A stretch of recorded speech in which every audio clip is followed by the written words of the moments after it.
কি যে গরম পড়িছে, মাথা মাথায় নষ্ট, কোনো জায়গা শান্তি নেই। মনে চাই ডিপ ফ্রিজের মধ্যে যে শুয়ে থাকি, শালি কি আর হবে? আমি তো গরিব মানুষ রে ভাই, ফ্রিজ তো দড়ি থাক, এটা ফ্রিজের মধ্যে নামলেও মানুষ চেঙা নিয়ে তাড়া দেয়। নিজেরই তো মানুষ বলা যাবে না, মানুষের মতো কেডা সর সর সর। না তোকে জ্বালা আমি কিছু শুয়ে থাকতে পারবো না, খোঁচাইস না কিন্তু, কথা বলি শুনিস, দেবো ফাইদে দেবো। সর সর সর সর সর, যা বান্দর পারলে আমার জন্য খাবার নিয়ে নাই না, আমার খালি খোঁচাইস। এগিয়ে ঠেলায় একটু শান্তিতে শুয়ে থাকবা, তারও কোনো কায়দা নেই। শালা অসাইরে গুঁড়ো গাড়া, কি দেও লাগছে, কি খায় কেউ তো কিছু দেয়ও না।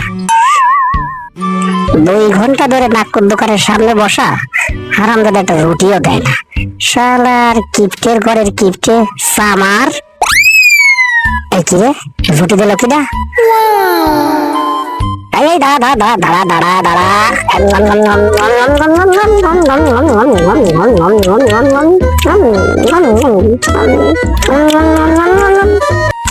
শেষ।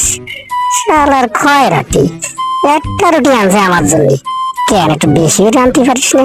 কোন সময় তো শুয়ে রয়েছে দোকানের সামনে।